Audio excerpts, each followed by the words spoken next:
Doctor Rayavarapu Surya Prakasa Rao. సభకు నమస్కారం. మాకు ఒక రాజ ఆస్థానంలో కూర్చున్న అనుభూతి ఉంది. ఒకవైపు సంస్థానాధీశుల వారసులు, ఒకవైపు కవులు, రచయితలు, వేదికపైన సుప్రసిద్ధులు, ఇంతమంది ఉన్న ఒక కొలువు కూటమిలో మమ్మల్ని భాగస్వాములను చేసినందుకు చాలా ఆనందంగా ఉంది.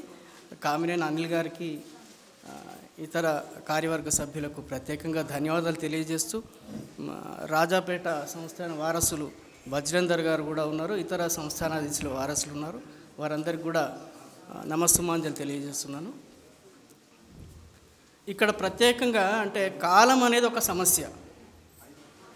నేను ఎక్కువ సమయం తీసుకోను అనడానికి నాకున్న బ్యాక్గ్రౌండ్ ఏంటంటే ఆకాశవాణిలో పనిచేయడం మొదలుపెట్టిన తర్వాత 2 నిమిషాల బులెటిన్లు, 10 నిమిషాల బులెటిన్లు తయారు చేయడం, చదవడము, ఇది అలవాటైన తర్వాత 2 నిమిషాల్లో ముఖ్యమైనటువంటి విషయాలు ఎట్లా చెప్పాలి అనేది బాగా నేర్చుకున్నాను నేను.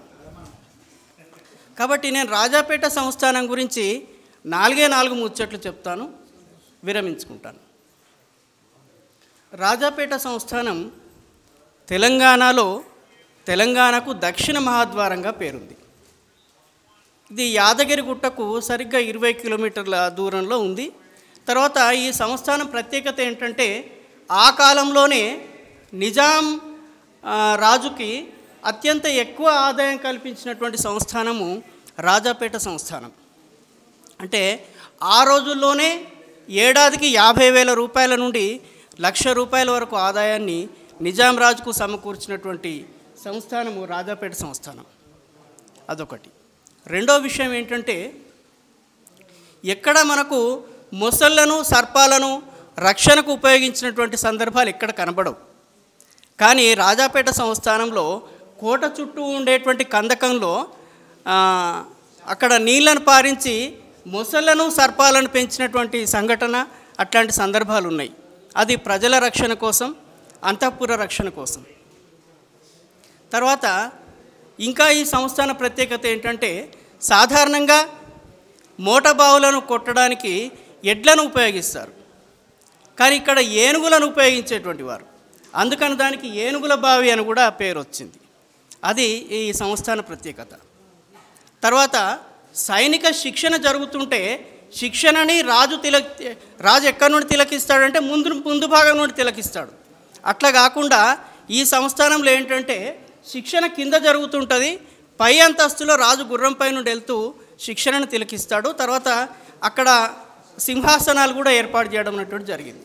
అంటే పై అంతస్తు నుండి రాజు తిలకిస్తున్నప్పుడు కింద సైనిక శిక్షణ నిర్వహించడం అనేటువంటిది ఒక అరుదైనటువంటి సందర్భం. తర్వాత ఈ సంస్థానంలో ఇంకొక ప్రత్యేకత ఏంటంటే, గొప్ప శిల్పకళ, తర్వాత చిత్రకళ, ఆ కాలంలోనే వంటశాలలో కూడా హైలాంటి బొమ్మ వేయడం కూడా ఆ కాలంలో సాధ్యం.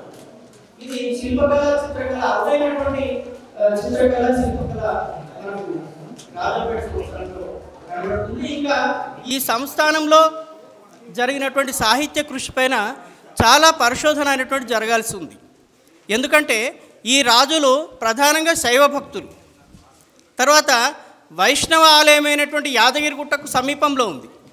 కాబట్టి ఇక్కడ వైష్ణవానికి సంబంధించినటువంటి సాహిత్యము వెలువడింది అని చెప్పడానికి కూడా కొన్ని ఆధారాలు ఉండవచ్చు.